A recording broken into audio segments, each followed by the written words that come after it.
Hello friend. स्वागत है आपका हमारे यूट्यूब चैनल टेक्नोलॉजी गुरुजी में। इस वीडियो में हम लोग मेथड ओवरलोडिंग और मेथड ओवरराइडिंग में डिफरेंट पढ़ने वाले हैं विद एग्जांपल। तो ये वीडियो आपके लिए इम्पोर्टेंट है क्योंकि इस ये डिफरेंट भी इंटरव्यू में पूछे जाते हैं कि what is different between method overloading and method overriding. तो चलिए वीडियो को स्टार्ट करते हैं। आपके लिए मैंने नोट बना दिया है, इस नोट का आप स्क्रीनशॉट निकाल लो और जब मैं समझाने जाऊंगा तो आपका फुल फोकस समझने पर होना चाहिए।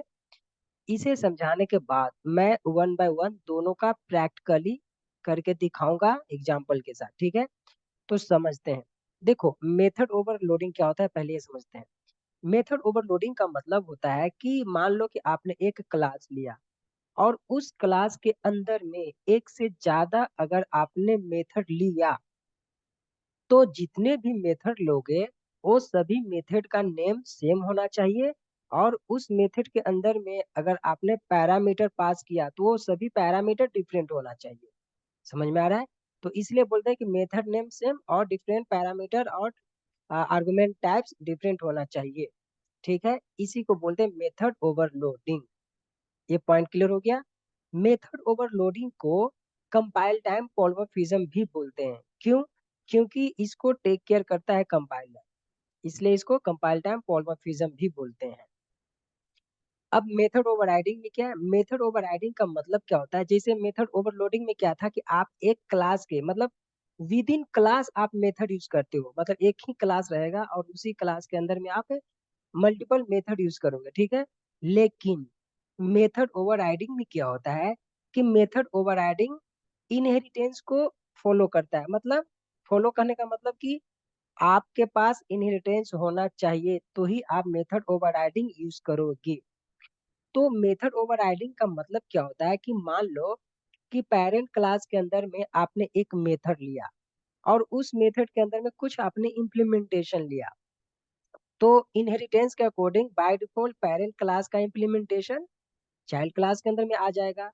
तो यहाँ पर क्या होता है कि मान लो कि चाइल्ड क्लास पेरेंट क्लास के इम्प्लीमेंटेशन से सेटिस्फाई नहीं होता है तो वो खुद का इम्प्लीमेंटेशन करता है या फिर कुछ मॉडिफाई करता है इम्प्लीमेंटेशन में। उसी को बोलते हैं मेथड ओवरराइडिंग। ये अभी समझो, मैं प्रैक्टिकली क्लियर कर दूंगा, जो भी मैं बोल रहा हूँ ना पॉइंट सब मैं प्रैक्टिकली क्लियर कर दूंगा। और मेथड सेकंड पॉइंट क्या बोलोगे कि मेथड ओवरराइडिंग में क्या होता है? जब भी आप मेथड ओवरराइडिंग लिखोगे तो method signature must be same. कहने का मतलब कि मेथड का नेम सेम रहेगा और उसके अंदर में जो भी आर्गुमेंट टाइप्स रहेगा वो भी सेम होना चाहिए। ठीक है, ये रूल्स है। मेथड ओवरराइडिंग को हम रन टाइम पॉलिमॉर्फिज्म भी बोलते हैं क्योंकि इसको टेक केयर कौन करता है? JVM run time take care करता है। ठीक है, इसलिए इसको रन टाइम पॉलिमॉर्फिज्म भी बोलते हैं। अब अभी मैंने जो भी आपको बताया ना, इस चीज को मैं प्रैक्टिकली समझाने जा रहा हूँ, उसमें आपको जो भी डाउट होगा ये क्लियर हो जाएगा। तो चलिए, मैंने प्रैक्टिकली स्टार्ट किया। तो सबसे पहले मैं ओवरलोडिंग बताता हूँ। तो ओवरलोडिंग का मतलब क्या होता है कि एक क्लास के अंदर में ही हम मेथड लिखते हैं, मतलब एक ही क्लास होता है विद इन क्लास। तो मान लो कि मेरा एक क्लास का नेम ये है। अब इस क्लास के अंदर में मान लो कि मैंने एक मेथड लिया M1 नाम का। अब M1 नाम का मेथड लिया और इसके अंदर में मैंने सिंपल प्रिंट कर दिया कुछ ऐसा ही। इसको प्रिंट कर दिया मैंने M1 मेथड डिफॉल्ट, या फिर ऐसा कर दो डिफॉल्ट मेथड बोलो, डिफॉल्ट मेथड। डिफॉल्ट मेथड क्योंकि हमने यहाँ पर पैरामीटर नहीं पास किया इसलिए मैंने बोल दिया डिफॉल्ट मेथड। एक और मैं मेथड लेने जा रहा हूँ वाइड M1 और इसके अंदर में मैं पैरामीटर पास का इंट x। ठीक है, और यहाँ पर मैंने प्रिंट कर दिया, यहाँ पर मैंने बोल दिया int x। Int x simple मैं प्रिंट कर रहा हूँ। ठीक है, एक और मैं मेथड ले रहा हूँ, ज्यादा नहीं लूंगा, तीन ही लूंगा M1। अब इसके अंदर में मैं दो पैरामीटर पास कर रहा हूँ, एक्स कॉमा और एक स्ट्रिंग वाला पास करता हूँ, स्ट्रिंग एस। अब इसके अंदर में मैं प्रिंट कर देता हूँ एक्स का वैल्यू और प्लस, ऐसा स्पेस देने के लिए प्लस एस का वैल्यू। ठीक है, ऐसा। ठीक है। अब देखो यहाँ पर मेथड ओवरलोडिंग का मैंने मीनिंग क्या बताया कि एक क्लास के अंदर में जितने भी मेथड लोगे ये सभी मेथड का नेम सेम होना चाहिए। तो बताओ कि सबका मेथड का नेम M1 ही है ना, सबका मैंने नेम सेम रखा M1। और उसके अंदर में जो पैरामीटर पास करोगे या फिर आर्गुमेंट टाइप्स पास करोगे डिफरेंट होना चाहिए। तो यहाँ पर देखो यहाँ पर डिफरेंट है ना, यहाँ पर मैंने कुछ नहीं लिया। तो यहाँ पर एक पैरामीटर लिया इंट आर्गुमेंट टाइप्स का, है ना। और यहाँ पर दो पैरामीटर लिया, एक इंट आर्गुमेंट टाइप से और एक स्ट्रिंग आर्गुमेंट टाइप से, है ना। तो ये सब पैरामीटर डिफरेंट है, तो इसी को बोलते हैं मेथड ओवरलोडिंग। अब इसको कॉल कैसे करेंगे, तो हम क्लास का ऑब्जेक्ट बना लेते हैं यहाँ पे इक्वल टू न्यू। क्लास का ऑब्जेक्ट हमने न्यू कीवर्ड के माध्यम से बनाया। अब यहाँ पर C.M1 को हमने कॉल कर दिया। अब अब C.M1 कौन वाला, पैरामीटर वाला, एक्स पैरामीटर वाला को कॉल कर दिया। अब फिर दूसरे पैरामीटर वाला को कॉल करेंगे हम लोग, है ना, जिसमें हमने एक को 10 दिया और दूसरे में मैंने स्ट्रिंग पास किया। तो मान लो स्ट्रिंग में मैंने कुमार पास कर दिया, ये कुमार उसके पास चला जाएगा। ठीक है। अब देखो ये किसके लिए कॉल किया, डिफॉल्ट के लिए। और ये किसके लिए कॉल किया, एक पैरामीटर पास करा इंट में, तो एक पैरामीटर हमने इंट में दे दिया। और ये किसके लिए, सेकंड पैरामीटर के लिए जिसमें एक इंट है एक स्ट्रिंग है। तो ये सेकंड पैरामीटर के लिए एक इंट स्ट्रिंग आ जाएगा। अब इसको मैंने सेव किया, रन किया, आपका आउटपुट आपके पास है। ठीक है। तो ये था मेथड ओवरलोडिंग। तो हमने मेथड ओवरलोडिंग में क्या देखा कि एक ही क्लास है, एक ही क्लास के अंदर में मल्टीपल मेथड्स लिया। ठीक है।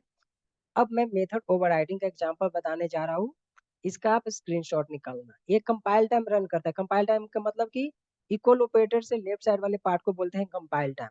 ठीक है। और इक्वल ऑपरेटर से राइट साइड वाले बोलते हैं रन टाइम। तो ये कंपाइल टाइम कर रहा है मतलब कि इधर का पार्ट क्या है, तो इसी के अकॉर्डिंग रन करेगा। ठीक है। इस चीज को मैं मेथड ओवरराइडिंग में भी और अच्छे से समझाता हूँ, तो इसका आप स्क्रीनशॉट निकाल लो। एक और मैं एग्जांपल बताने जा रहा हूँ मेथड ओवरराइडिंग का। ठीक है। इसका स्क्रीनशॉट निकाल लिया। अब देखो मेथड ओवरराइडिंग में क्या होता है कि इसको मैं यहाँ से डिलीट पहले कर देता हूँ ये सबको। मेथड ओवरराइडिंग में क्या होता है कि इनहेरिटेंस को फॉलो करता है, मतलब इनहेरिटेंस मस्ट भी होना चाहिए। ठीक है। तो इनहेरिटेंस का मतलब कि पेरेंट क्लास का रिलेशन। तो मान लो कि मैंने एक पेरेंट क्लास लिया। ठीक है। अब इस पेरेंट क्लास के अंदर में मान लो एक मैंने मेथड लिया मैरी, मैरी नाम का एक मेथड लिया। और मैंने यहाँ पर शादी आपका करवा दिया रीता नाम की लड़की से। ठीक है। अब एक और मैं क्लास लेता हूँ, उस क्लास का नेम मैं चाइल्ड रख देता हूँ, आपको जो क्लास का नेम देना है दे सकते हो। और एक्सटेंड कर देता हूँ क्योंकि ये इनहेरिटेंस है ना, ओवरराइडिंग का मतलब इनहेरिटेंस यूज करता है। अब किसको, हम पेरेंट को इनहेरिटेट कर देंगे। अब इसी के अंदर में इसी मेथड को हम यहाँ से कॉपी कर लेते हैं और यहाँ पेस्ट कर देते हैं। अब बताओ मेथड ओवरराइडिंग का मीनिंग क्या होता है, बताओ। मेथड ओवरराइडिंग का मीनिंग क्या होता है कि पेरेंट क्लास के अंदर में जो भी आपने मेथड लिखा और इस मेथड्स के अंदर में आपने अगर जो भी इम्प्लीमेंटेशन लिखा ये बाय डिफॉल्ट चाइल्ड के पास आ जाता है। ठीक है। ये चाइल्ड के पास बाय डिफॉल्ट आ जाता है। तो क्या होता है कि ऐसा बाय डिफॉल्ट चाइल्ड के पास आ गया तो क्या होता है कि चाइल्ड जो है ना पेरेंट की इस इम्प्लीमेंटेशन से सेटिस्फाइड नहीं है। मान लो कि आपके पापा किसी और लड़की से शादी करवा रहे हैं तो बाय डिफॉल्ट आपको एक्सेप्ट करना पड़ता था। लेकिन क्या होता है कि आप अपने पापा की इससे इससे सेटिस्फाई नहीं हो, जिस लड़की से शादी करवा रहे हैं उससे आप सेटिस्फाई नहीं हो, तो आपने क्या किया, खुद का इम्प्लीमेंटेशन किया, अर्थात खुद से शादी किया और उस लड़की का नाम कर दिया गीता। मान लो कि आपने गीता नाम के लड़की से शादी किया।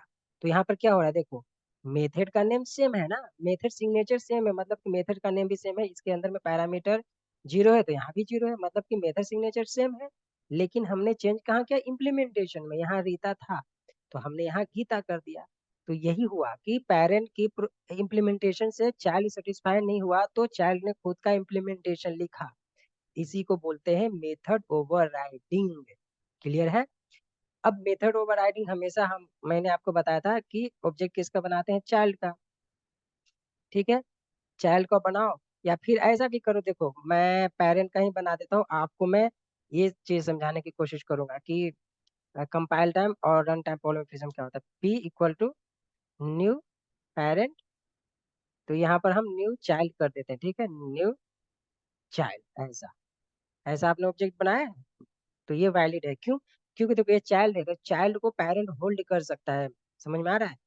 पेरेंट को चाइल्ड होल्ड नहीं कर सकता, लेकिन चाइल्ड को पेरेंट होल्ड कर सकता है। ठीक है, तो अगर मान लो कि मैंने पी डॉट मैरी लिखा, पी डॉट मैरी, तो बताओ क्या आउटपुट आना चाहिए। तो रन टाइम का मतलब क्या हुआ कि इक्वल ऑपरेटर से इस साइड वाले पार्ट को, तो इस साइड वाला पार्ट क्या है, चाइल्ड है, तो आउटपुट किसके अकॉर्डिंग आना चाहिए, चाइल्ड का, तो चाइल्ड के अकॉर्डिंग ये है, गीता है। क्योंकि चाइल्ड ने सेटिस्फाई नहीं था तब तो इम्प्लीमेंटेशन किया ना खुद का, इसलिए चाइल्ड वाला आउटपुट आएगा। तो इसको मैं रन करके दिखा देता हूँ, आपका आउटपुट आ जाएगा गीता। देखो आ गया आउटपुट गीता।